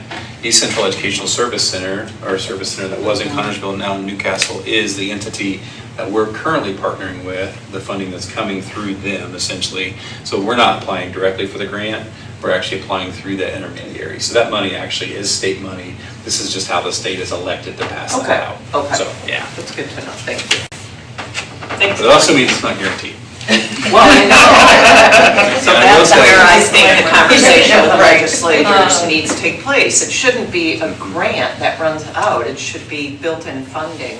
If you're gonna, this is a big deal that we're putting on all of our counselors. It is. Well, what's new about unfunded mandates coming down from the state of Indiana as far as education is concerned? And that total So budget, true. the new biennial budget did include money for career coaching. However, that money was cut, and I can't remember exactly what that dollar amount was, just like everything else in the biennial budget, right? Except for the 2% increase. increase that we received in our education fund. But yeah, yeah, so anyway, that's where we were. Any other questions or clarification? I appreciate you getting me on tonight. Thank you. Thank you, Mrs. Flynn. So, motion to approve the early dismissal change. Erica and Dustin, second. Any other discussion? All those in favor? Opposed? All right. School board policy, second reading and approval of updated policies. A100, non-discrimination and anti-harassment. B100, board authority and philosophy. B150, board organization. B200, membership. C125, admission to the corporation. C175, student attendance, academic engagement and truancy prevention policy. C200, anti-bullying. C225, parental access to instruction material and surveys. C425, student suicide prevention and awareness. C625, participation of non-public and homeschooled students. D200, standard of care and supervision of students. D325, employee background checks and mandatory reporting. E100, adoption of curricular materials. E200, religious release times. F125, purchasing procedures and capital assets. G350, audio, video, and digital recording on school property and of school meetings. G360, data breach and protection. H100, school visitors and parent-family engagement.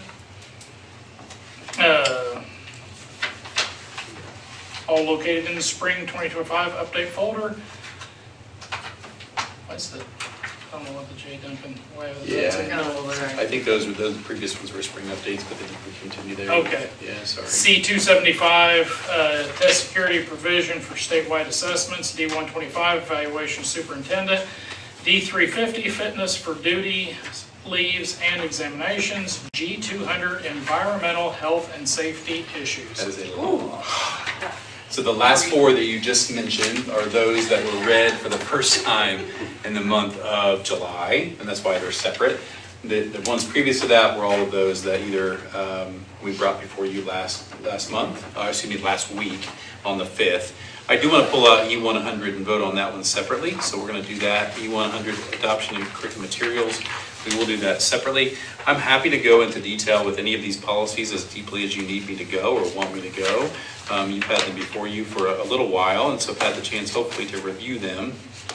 Do you want me to go through my list, or do you feel like you're comfortable with the discussion that we've already had with these policies?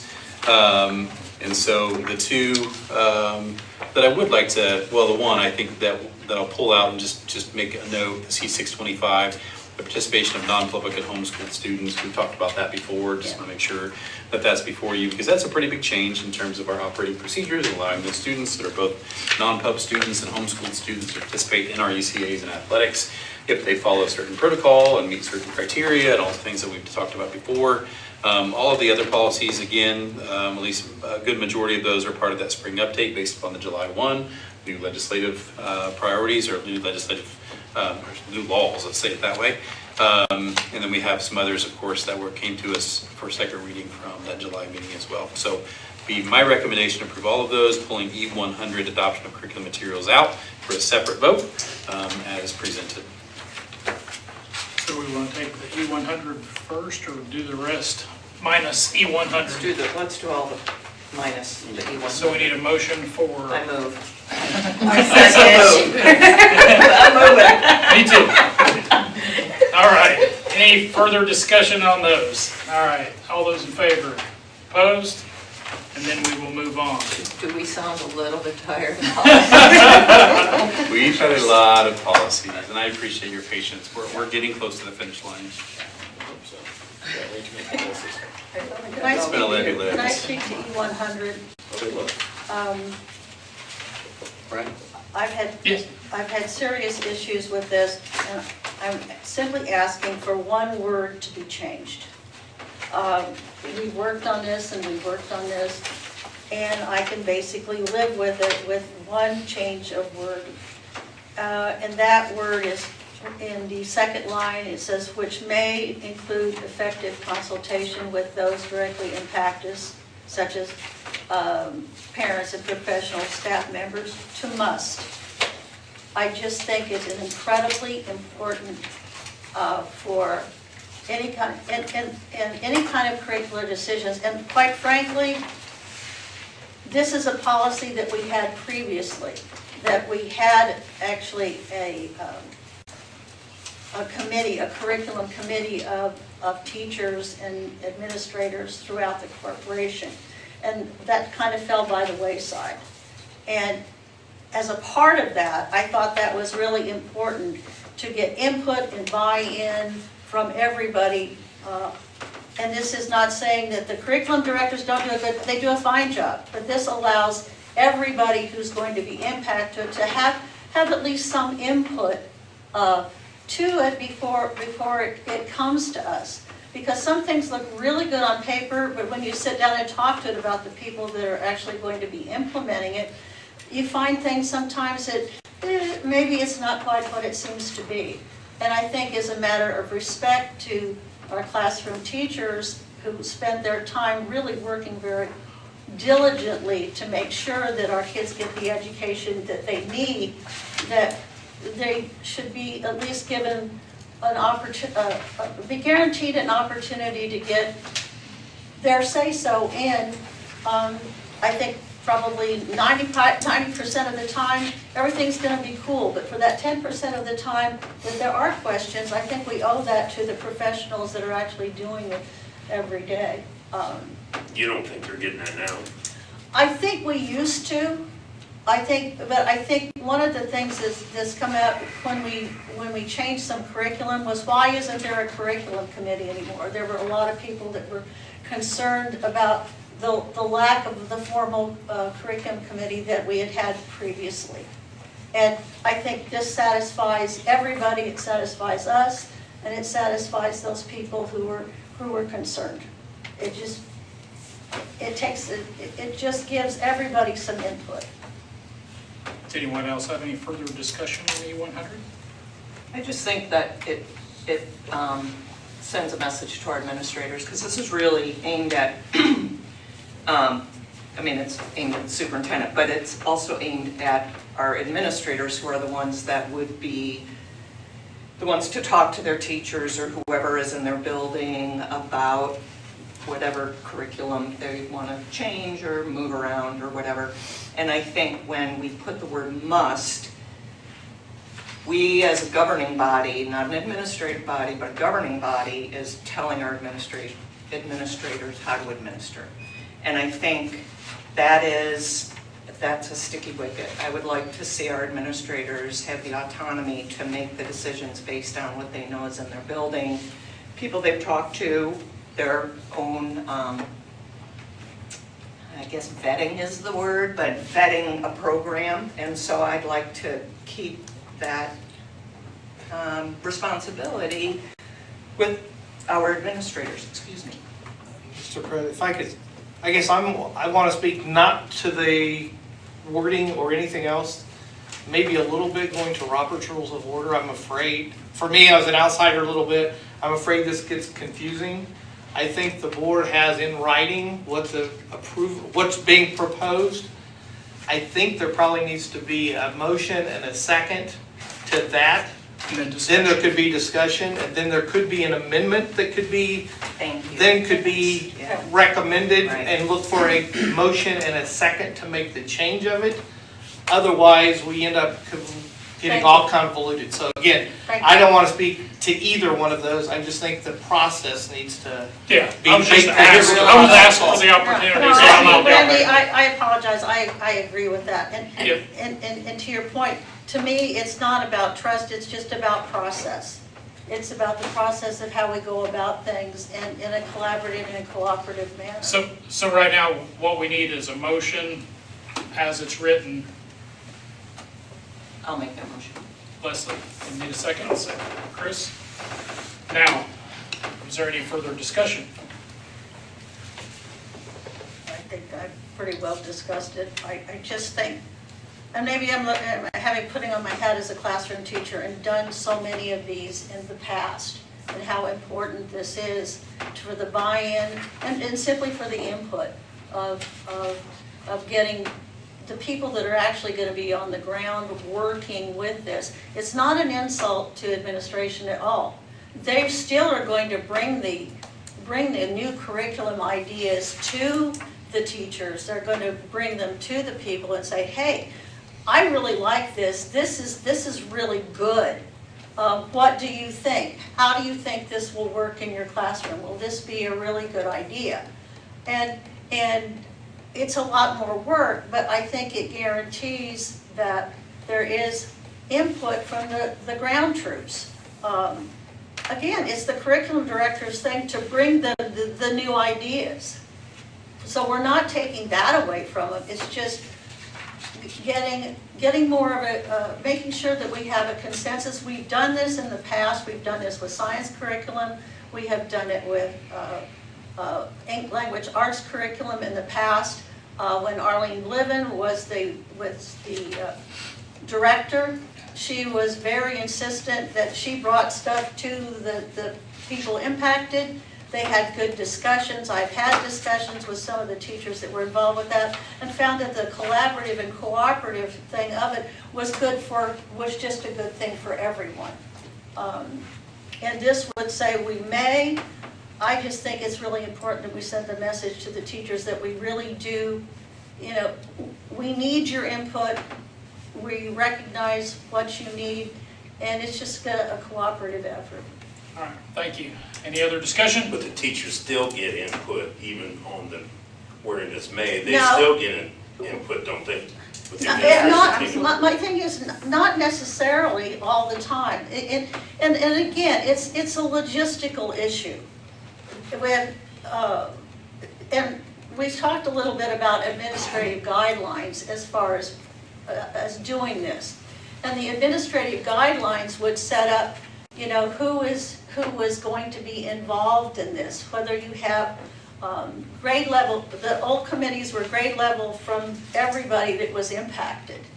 And you could leave out people and that you didn't need to leave out. I'm not talking about blame here. I'm just talking about, I want just to make sure that we include everybody, and what comes to us is a consensus of opinion, and everybody has had the opportunity to listen and to have their input.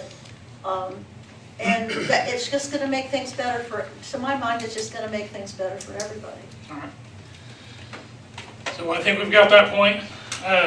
We do have a motion and a second. If there's no other discussion, or anyone else, all those in favor of it the way it's written? Opposed? So what about the others who didn't vote? We have 2 abstentions, is that correct? What's happened? I saw 3 hands in favor and 1 opposed. Oh, Yeah, he voted. Yeah, he I voted. didn't see his hand. Guess I'm not looking around. So did you abstain? Yes. Abstention as well. Yeah. Okay. I just don't, if it were changed to must, how does it, because if they have this group that they select, they still pick who's on it, correct? My thing would be, that would be an administrative guideline, and Jeremy discussed that with me. And the administrative guideline would ensure that all of those being impacted by this change would be involved in that process. We've already voted, Yeah, so I that's don't what I'm know. saying, we've already Yeah, voted. that's right. I know, I don't know, but what I just want to clarify whether. Like No, for Robert's I'm rules, sorry. I don't know when Sasha would get to ask that question until it comes, unless it's after a vote. So I don't know how you could have asked that before. I guess you could have asked. Okay, I'm sorry. Let's see. You know what, I really would have, what I would have liked to have happened and let Kim weigh in, because she is our person in charge of curriculum, and so, I don't know how we could have done that differently. No, it's okay, it's okay. Well, it's not okay, she's our director of curriculum, so she really would be the one to answer what the difference between a must and a may would mean. Maybe, but it's his guidelines. And I can tell you, I follow whatever his administrative guidelines are. Okay. I mean, if he's tasking me with student achievement, then I work with my administrators under his administrative guidelines, and I think he explained that in great detail a couple of Right. meetings ago. Yeah. And we do have committees, and we do have all of the necessary people involved in this selection of curriculum.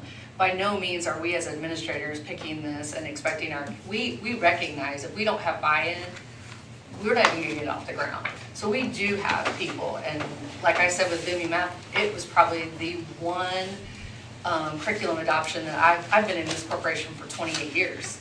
And it is the one curriculum movement that we had that we actually had almost every teacher either observe it or have a discussion, and we have not done that with prior committees. And Trish is actually the curriculum coordinator who has been part of that curriculum committee. The state dissolved that requirement in 2011 because they too felt like if the people that are selecting the curriculum should be people that have investment in it or using in it. Whereas the curriculum committee might be one auto mechanic diesel teacher, it might be one English language arts teacher, it might be one math teacher, and it might be one science teacher, and you're looking at reading curriculum.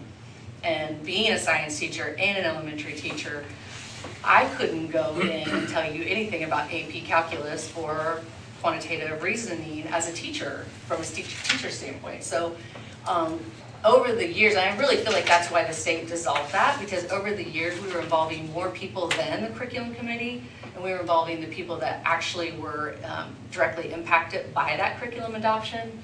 And so we always have teachers, we usually pilot it or vet it, like you said, first. Because you don't know until you try something sometimes whether or not it's going to be effective. Just because it looks good on paper doesn't, she said, it doesn't always mean that it's going to be effective.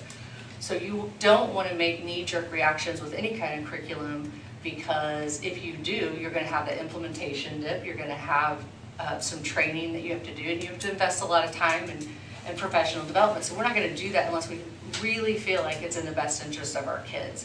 So I'm going to always follow the administrative guidelines that the superintendent, whether that's Mr. Duncan or anyone else, and both superintendents have had committee requirements, whether that was required in the statute or not. Scott did, Jeremy did.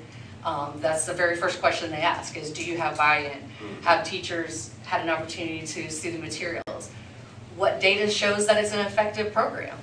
And that's why we started giving you that information. I know some of you weren't on the board when we originally started, but we started presenting that data from Grandview because we saw some pretty significant gains that isn't typical in any kind of adoption. Because when you do adopt materials and you are training teachers, it is very common to have that implementation dip until teachers get very familiar with the content and understand and expect student errors. And then as they get more and more confident with that, and they have taught it one time, you tend to see that achievement go up. But with Vimy Math, we saw it immediately.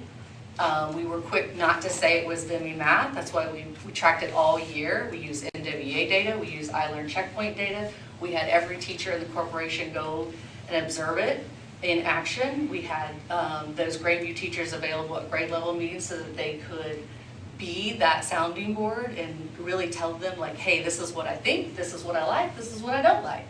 We had the owner and writer of the company come speak to our administrators as well as some of our teacher leaders. So no matter if it's may or shall, we will include teachers.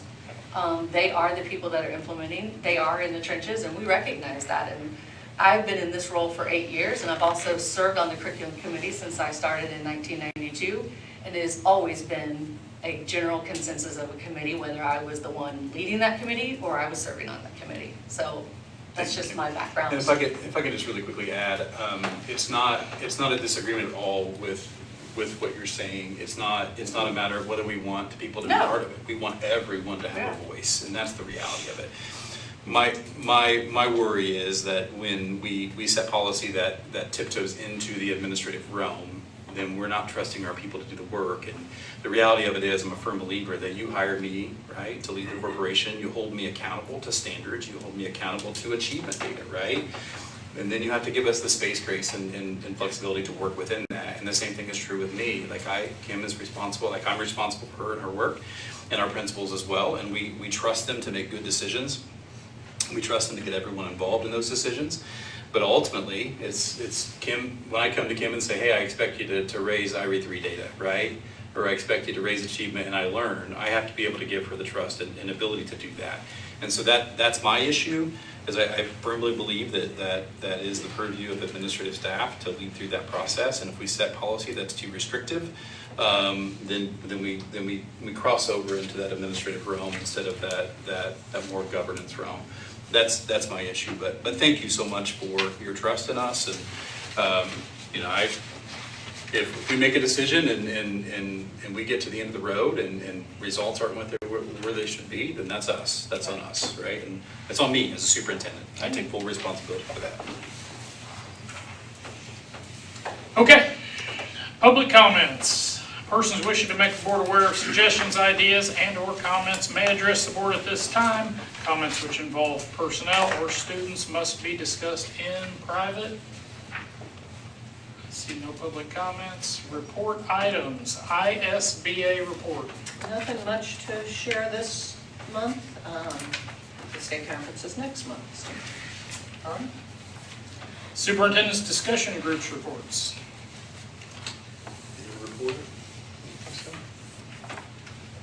I love it. Principal director's report. I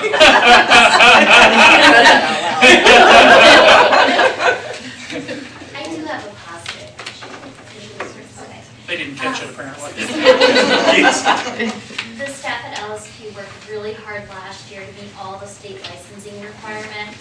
And in June, we obtained our state license as a child care facility, so we're super excited about that. It also allowed us to opt into the On My Way pre-K program, which is through the state. Unfortunately, the state did make a lot of cuts over the summer, so we were a little worried about that. But just last week, we found out that 10 of our kids that were on the wait list are now coming off of that wait list, which will allow us to draw down some funds from the state to pay our staff. So Oh, that's great. Great. Awesome. Good news. Thanks, Mallory. And it was a heavy lift, so good job, Mallory. We're really proud of you. Yeah, appreciate that.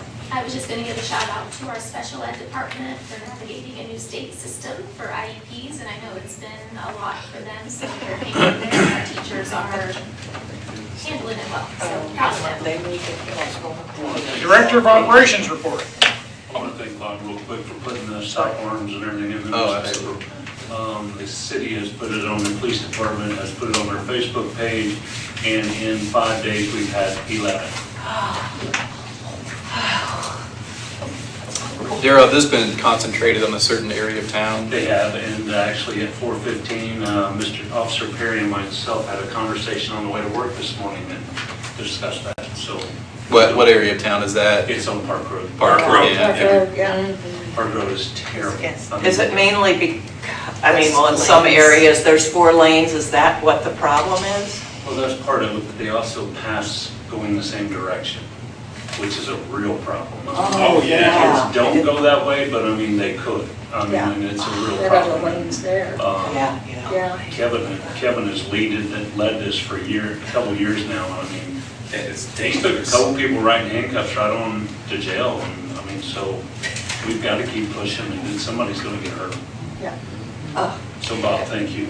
Yeah, And I want to thank Clint Brown and the police department for posting it also. Yeah, and thank you everybody. It's a collaborative effort certainly, and we certainly make no apologies for that, in terms of safety of children. Yeah. Sorry, I didn't mean to overlook it. The mayor has given me the opportunity to do that. I know people. All right, Director of Operations report. I heard what the president said, and I don't have a lot to say. You have the fund report if you do have any questions, and you're going to, especially new board members, you're going to learn a lot in the next couple of meetings as we go through the budget process. Mr. Summers, or Dr. Summers, do you have anything to add? No, so. Don't mean to put you on the spot, but I want to give you the opportunity. Dr. Summers is fitting in very well and is going to do a wonderful job for us, and very kind, just a very laid back, very Happy to be here. yeah, fitting in very well with staff and doing a wonderful job for us. Thank you. Assistant Superintendent's report. I do not have anything else. Everybody's running scared now. IRE3 numbers are still in bar good. We hope to be able to August present those to you in September. All the pressure's on you now, Superintendent. I will make it quick. One of my items has already been talked about. That's the free and reduced percentage. I do want to give you an ADM update as far as where we are with our total enrollment right now. Right now, we're sitting at 2838. Last year in the fall, our fall ADM count, which is the beginning of October, was 2874. So we're down 36 kids from that number. So last year, throughout the month of August, we actually gained kids. So from the start of school to the end of August, we gained about 70 kids during that time. Our offices have worked really hard to shake as many bushes as they can at the start of school. So I'm hopeful there's more bushes that we could shake kids out of from now until that point. And then from the end of August until count day last year, at the beginning of October, we actually lost kids, which is normal, right? Because you have some expulsions, you have different things that happen. But we're hopeful. I mean, 36 is below the trend of 57 a year for the last decade, so that's good. Yeah, we're hopeful we gain some kids still, right? So tomorrow, Kim and Jim and I are going to be with these signs. I have this here that every new student in the district is going to have one of those in their front yard tomorrow. Hopefully tomorrow. We may not be able to get them tomorrow. So we're going to do our best. We're going to get out and about and put those in and just celebrate any of those new kids to our district who have joined us, have made the decision to make Fayette County School Corporation their home, and so it's a big deal, and so we want to make sure we celebrate those folks. So yesterday was the 120-day, the end of the 120-day waiting period in terms of the electoral districts and the change there to our organizational plan. I sent you some documents today on that. So we're filing those documents through the help of our attorney with the Indiana State Board of Education. Once filed with them, essentially, they'll approve that, and then we'll get paperwork back that we'll essentially file with our folks here at the courthouse. And then we will effectively change the way that we choose school board members. And if you remember, we've talked about this obviously numerous times before, but it's been quite some time, that we still have board members who will represent geographic areas of our community, but then will be subject to the vote of the entirety of Fayette County. And so a little different way of doing things, but we will not have to redistrict every time that we have a census, which is one of the bigger benefits of doing it that way, because we were beyond the allowable variation between populations in those districts. Just a quick construction update, because I know we have a lot going on, but Frazee is off to a really good start of the school year. Just want to give Mrs. Morgan and her team a big kudos for weathering the storm and getting through some challenging times. We are a few weeks away from starting phase 4 there. I know a few of you have reached out and said, Jeremy, can we go over and take a look? Anytime you want to, just reach out and we'll get you in the building and you guys can take a look and see what's going on there. It's cool to see the construction progress, but currently using that exterior restroom, we've taken some measures to make sure that kids are safe in that environment. So we've actually fenced in that area with the construction fence, just to make sure our kids go out there and that they're little, some of those, and we don't want anything to happen. So we keep it locked during the school day, grab a key, go out, use those restrooms. They're very nice restrooms, honestly, for temporary restrooms. We haven't had today was a little bit rainy, but we haven't had a bad rainy day yet where they've had to go outside, but we'll work our way through that. I think Mrs. Flum will attest, and her students deal with that in the courtyard every day. So we'll be moving into that last phase here soon, and hopefully have that done by the calendar year. The pool, we're finishing up the gutter electrical work. That gutter electrical work was held up by the fact that all of our electricians were all hands on deck at Frazee. It's the same subcontractor doing both of those jobs, and so we needed them at Frazee to get the school ready. And so they pulled off of the job at the pool. They've been working at Frazee. I'm being told that shouldn't necessarily push the end date back any.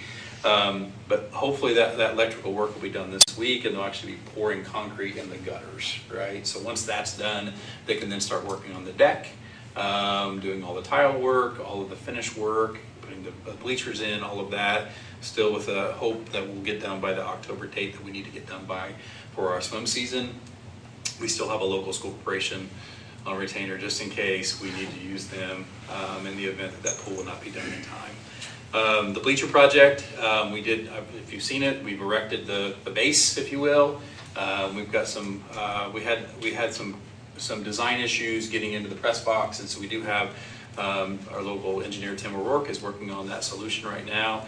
Have a local fabricator that'll be building some stairs to get us up there.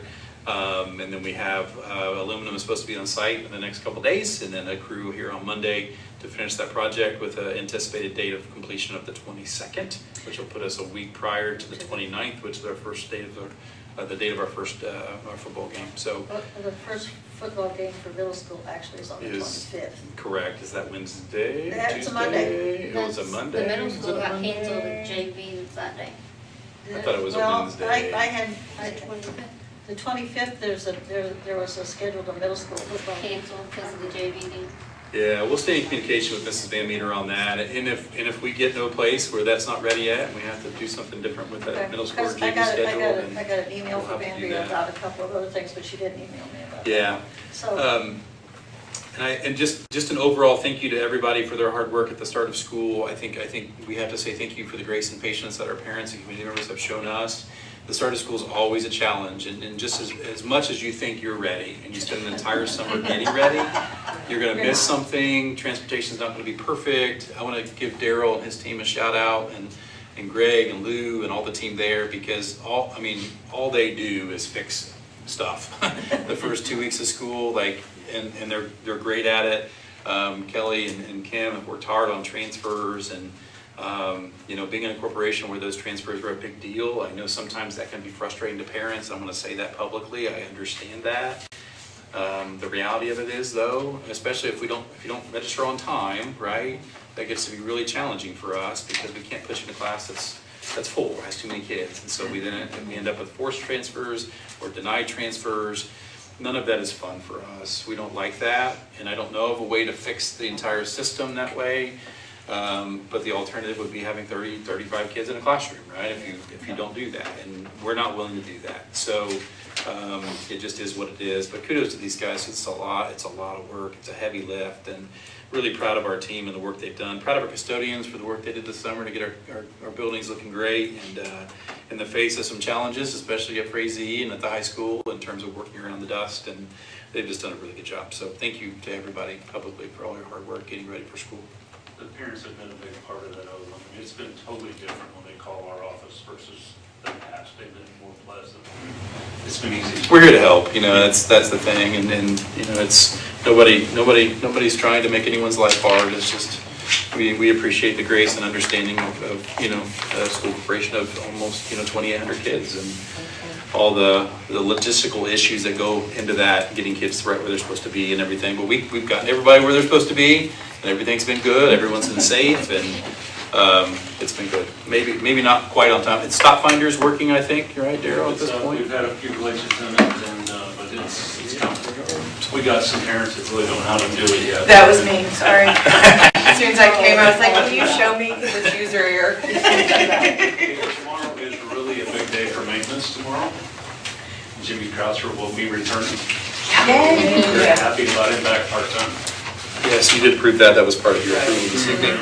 So Jimmy's going to be back with us. And like Daryl said, it's just part-time, right? But Jimmy's instrumental, more than anything, just the knowledge that he has of context of past, knowledge of systems. He can tell you where every sewer line is underground. Like he's incredible. All right, for the good of the cause. I got a couple of things. One, Kelly Schaefer came in at the worst time of year especially that we've met all these times. I mean, it wasn't just that school was out and then school's in. It's that we've had, I don't know how many umpteen meetings. I mean, you look at those minutes, how many meetings were there, like 6? How many? She knows. She knows exactly. And Brooke, I really appreciate your work, and and then we contact you probably and are saying, what about this, what about? So I want to thank Kelly for all the work she's putting in, and it will get easier, I'm sure. And thank you to Randy for sticking around and helping us out. I mean, between Randy and then Cindy doing that, our staff has just been so good to keep up with us when we're kind of low and we have needs that still are, need to be met. I want to put a congratulations out to our summer school kiddos, but our summer school teachers, because that whole thing got resolved with the state, because yes, we had teachers that helped our kids, and those kids passed IREAD. And it was not because anything bad, we were doing anything wrong, it was because we had teachers that were good, that were teaching content, and these kids passed. So kudos to everybody involved, so. Now, did they come and ask you your opinion on everything, like how? And they will be presenting, I'm having them present next great. month. We wanted to do it in July and then it was embargoed, and we wanted to do it today and it was embargoed, so they will be here next month because it'll be, that's good, released. Anything else for the good of the cause? All right, I am seeking a motion. Second. Sorry,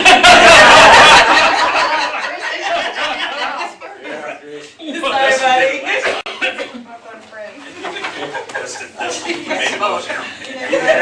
Not done yet, man. All those in favor? Aye. Anybody opposed?